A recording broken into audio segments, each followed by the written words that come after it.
ইন্তেকালের সময় বিশ্বনবীর প্রচন্ড পরিমাণে জ্বর। আমার নবীজি জ্বরের কারণে কাতরাচ্ছে, পাগলের মতো এদিক হয় এদিক হয়, একবার ডান দিকে যায়, আবার নবী বাম কাত হয়ে যায়। আমার নবী কোথাও শান্তি পায় না। ইন্তেকালের দিনে জিবরাইল আলাইহিস সালাম ফজরের নামাজের সময় আসছে। ফজরের নামাজের পরে প্রবেশ করে বলছে, ইয়া রাসূলুল্লাহ, ইয়া হাবিবাল্লাহ, কেমন আছেন আপনি রাসূলুল্লাহ? ইয়া রাসূলুল্লাহ, আপনি কেমন আছেন? আল্লাহর হাবিব বললেন, জিবরাইল, আমি বেশি একটা ভালো নাই, আমি বেশি একটা ভালো নাই, কারণ আমার পুরো শরীরটা জ্বরে আমি পাগল হয়ে যাচ্ছি, আমি অজ্ঞান হয়ে যাব। জিবরাইল বললেন, ইয়া রাসূলুল্লাহ, আজকে একজন ফেরেশতা আসছে।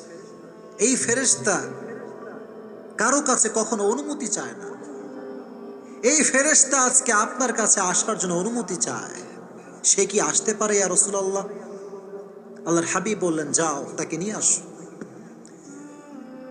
মালাকুল মউত আসছে, আজরাইল এসে বলছে, আসসালামু আলাইকুম ওয়া রাহমাতুল্লাহ। সুবহানাল্লাহ, সুবহানাল্লাহ।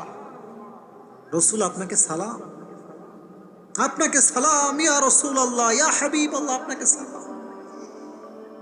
আজরাইল বলল, ইয়া রাসূলুল্লাহ, পৃথিবীর শুরু লগ্ন থেকে নিয়ে আজ অব্দি যত পীর এসেছে, যত আউলিয়া, যত গাউস, যত কুতুব, যত নবী, সবার জান আমি আজরাইল কবজ করেছি, কিন্তু কাউকে আমি সালাম করি নাই।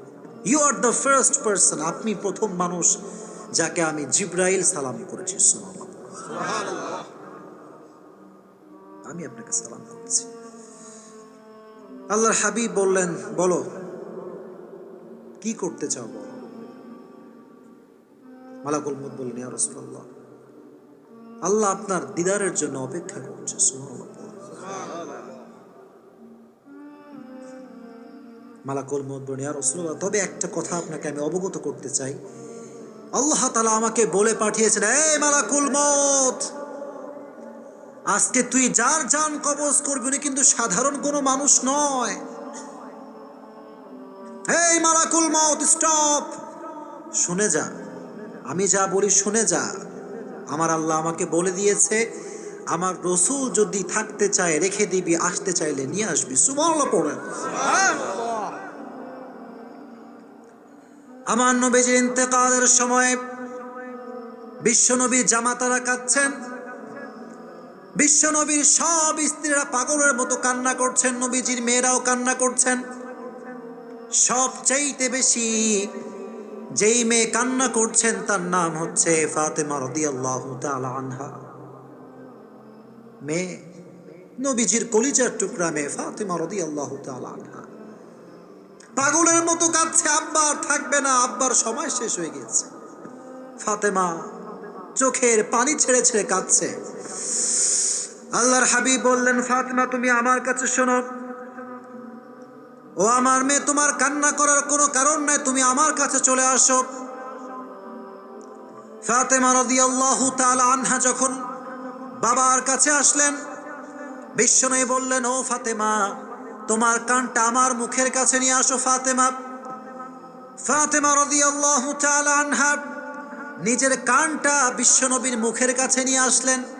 আমার নবী কি যেন বললেন, আস্তে আস্তে কি যেন বললেন। ফাতেমা পাগলের মতো কাঁদছিল। ফাতেমা চুপ হয়ে গেল। হঠাৎ করে ফাতেমা সাইলেন্ট, একদম চুপ। আম্মা জান আয়েশা রাদিয়াল্লাহু তাআলা আনহা দূর থেকে এটা দেখছেন যে বাবা মেয়ের মধ্যে কথা হচ্ছে। বাবা মেয়েকে কি যেন বললো আর মেয়ে চুপ হয়ে গেল।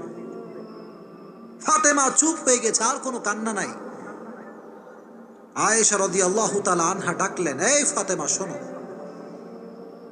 তোমার বাবা তোমার কানে কানে কি বলেছে আমাকে একটু বলো, কি বলেছে বলো। ফাতেমা রাদিয়াল্লাহু তাআলা আনহা বললেন, আমার বাবা আমার কানে কানে এই কথা বলেছে। ফাতেমা তুমি কেঁদো না, কারণ আমি বাবা হিসেবে আমার মেয়ের চোখের পানি সহ্য করতে পারি না। তুমি কেঁদো না ফাতেমা, টেনশন করো না, আমি আমার মৃত্যুর পরে সর্বপ্রথম সাক্ষাৎ ফাতেমা আমার তোমার সঙ্গেই হবে। সুবহানাল্লাহ। ফাতেমা রাদিয়াল্লাহু তাআলা আনহা টের পেয়ে গিয়েছেন যে আমার বাবার পরে সবচেয়ে সবার পূর্বে যার ইন্তেকাল হবে সেই হচ্ছে আমি ফাতেমা রাদিয়াল্লাহু তাআলা আনহা। কোন সুবহানাল্লাহ। ফাতেমা চুপ হয়ে গিয়েছে। আজরাইল যখন বলছে ইয়া রাসূলুল্লাহ জান কবজ করার সময় হয়ে গেছে, কি করবেন করেন। বিশ্বনবী বললেন যে আমার স্ত্রীকে ডাকো, আয়েশাকে ডাকো, আমি আমার বউয়ের সঙ্গে শেষ কথা বলতে চাই। নবীজি মারা যাবে, বলছে আয়েশাকে ডাকো, আমার বউকে ডাকো, স্ত্রীকে ডাকো। আয়েশা রাদিয়াল্লাহু তাআলা আনহা যখন আসছে বিশ্বনবীর দরবারে, বিশ্বনবী বলছেন ও আয়েশা, তোমাকে যে আমি একটা টুকরা স্বর্ণ দিয়েছিলাম সেই স্বর্ণটা কোথায়? সেই স্বর্ণ তুমি কোথায় রেখেছো? আয়েশা রাদিয়াল্লাহু তাআলা আনহা বললেন ইয়া রাসূলুল্লাহ, ওটা তো আমি যত্ন করে রেখে দিয়েছি আল্লাহর হাবিব, ওটা আমি যত্ন করে রেখে দিয়েছি।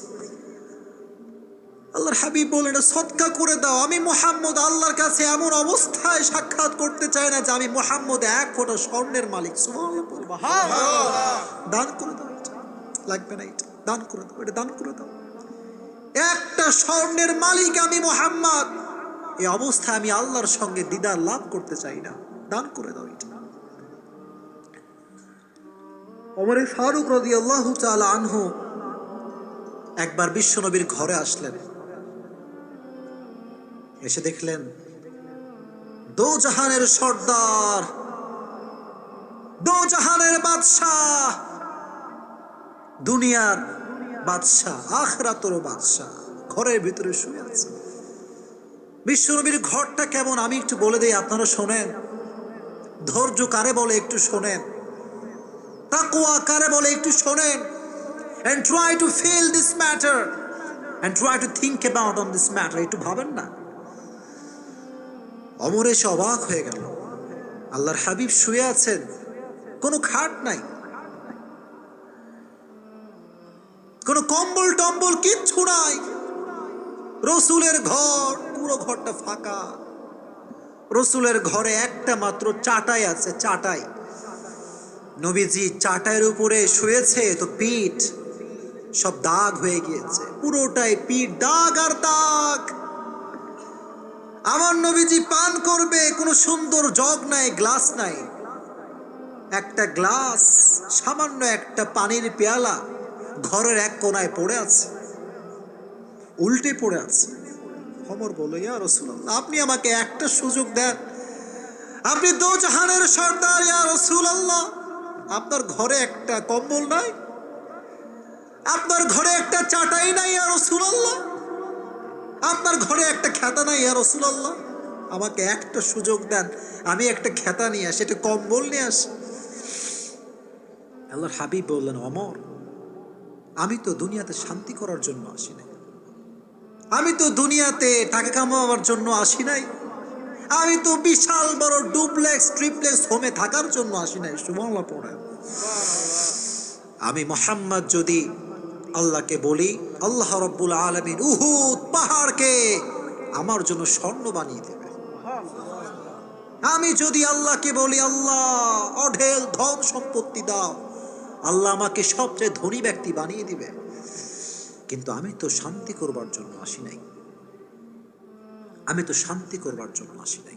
বিশ্বনবী সব সাদকা করে দিলেন।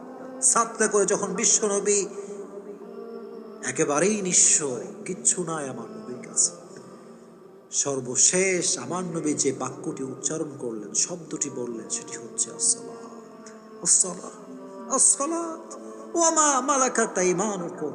উম্মতেরা নামাজ, নামাজ, নামাজ, যাই করো আর তাই করো, নামাজটাকে ছেড়ে দিও না, নামাজ ছেড়ে দিও।